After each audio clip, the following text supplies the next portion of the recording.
America में white house के बेहद पास हुई एक गोलीबारी ने पूरे देश को हिलाकर रख दिया है। वेस्ट वर्जीनिया नेशनल गार्ड के 2 जवान ड्यूटी पर तैनात थे जब उन पर हमला हुआ। इनमें से एक जवान की मौके पर ही मौत हो गई, जबकि दूसरा गंभीर रूप से घायल है।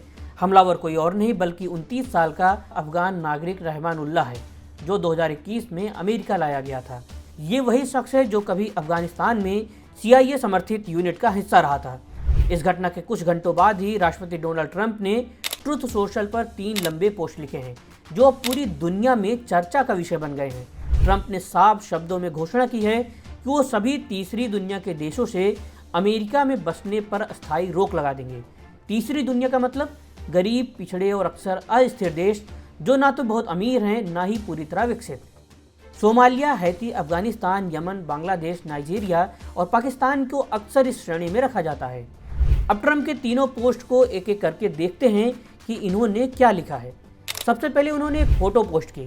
फोटो है अफगानिस्तान से एयरलिफ्ट किए गए लोगों की। कैप्शन में लिखा है, ये अफगानिस्तान से हुए भयानक एयरलिफ्ट का हिस्सा है। लाखों लोग बिना किसी जांच और बिना किसी रोक टोक के हमारे देश में घुस आए।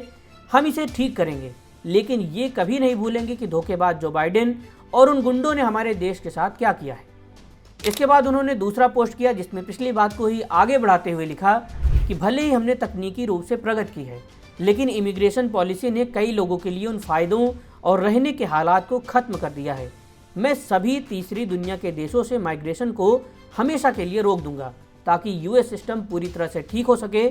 बाइडेन के लाखों गैर कानूनी एडमिशन खत्म कर दूंगा, जिनमें स्लीपी जो बाइडेन के ऑटो पेन से साइन किए गए एडमिशन भी शामिल हैं, और ऐसे किसी भी व्यक्ति को हटा दूंगा जो यूनाइटेड स्टेट्स के लिए नेट एसेट नहीं है या हमारे देश से प्यार करने में असमर्थ है।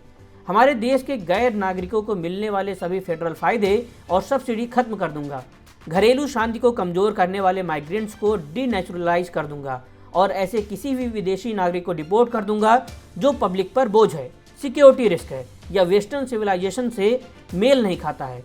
इन लक्ष्यों को गैर कानूनी और डिसरप्टिव आबादी में बड़ी कमी लाने के मकसद से पूरा किया जाएगा, जिसमें वे लोग भी शामिल हैं जिन्हें बिना इजाज़त और गैर कानूनी ऑटो पेन अप्रूवल प्रोसेस के जरिए एडमिशन मिला है। इसके आगे उन्होंने जोर देते हुए लिखा, सिर्फ रिवर्स माइग्रेशन ही इस स्थिति को पूरी तरह से ठीक कर सकता है। इसके अलावा सभी को हैप्पी थैंक्सगिविंग, सिवाय उन लोगों के जो अमेरिका की हर चीज़ से नफरत करते हैं, चोरी करते हैं, हत्या करते हैं और उन्हें नष्ट करते हैं। तुम लोग यहाँ ज़्यादा दिन नहीं रहोगे। इसके बाद ट्रंप ने एक और लंबा सा पोस्ट लिखा, जिसका लब्बो-लुआब ये है कि सभी देशभक्त अमेरिकी नागरिकों को थैंक्सगिविंग की शुभकामनाएं। अमेरिका ने पॉलिटिकली करेक्ट बनने के चक्कर में खुद को लूटने, मारने, तोड़ने दिया। आज 53 मिलियन से ज़्यादा विदेशी आबादी, जो कि ज़्यादातर असफल देशों, गैंग, जेल या वेलफेयर पर निर्भर है, जिन्हें अमेरिकी टैक्स पेयर भारी कीमत देकर पाल रहे हैं। एक कम कमाने वाला माइग्रेंट भी अपने परिवार के लिए $50,000 सालाना लाभ लेता है। यही शरणार्थी बोझ, अपराध, स्कूलों की बर्बादी, अस्पतालों की भीड़, शहरों के पतन और सामाजिक अराजकता का मुख्य कारण है।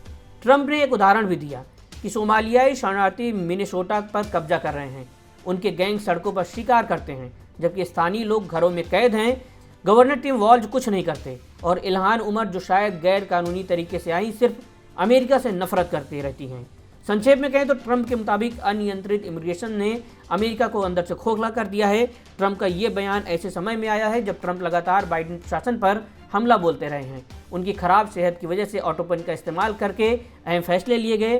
खासतौर पर 2021 में तालिबान के कब्जे के बाद हजारों अफगानों को अमेरिका लाने के फैसले पर ट्रंप पहले से सवाल उठाते रहे हैं। अब व्हाइट हाउस के पास हुई ये घटना उनके सारे दावों को नया आधार दे रही है। दुनिया भर में लाखों लोग नौकरी, शिक्षा और उत्पीड़न से बचने के लिए अमेरिका को अपना ठिकाना बनाते हैं।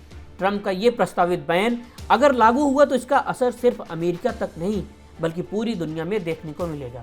आने वाले दिन बताएंगे कि ट्रंप की ये सख्त नीति कितनी दूर तक जाती है और वैश्विक स्तर पर इसका कितना बड़ा प्रभाव पड़ता है।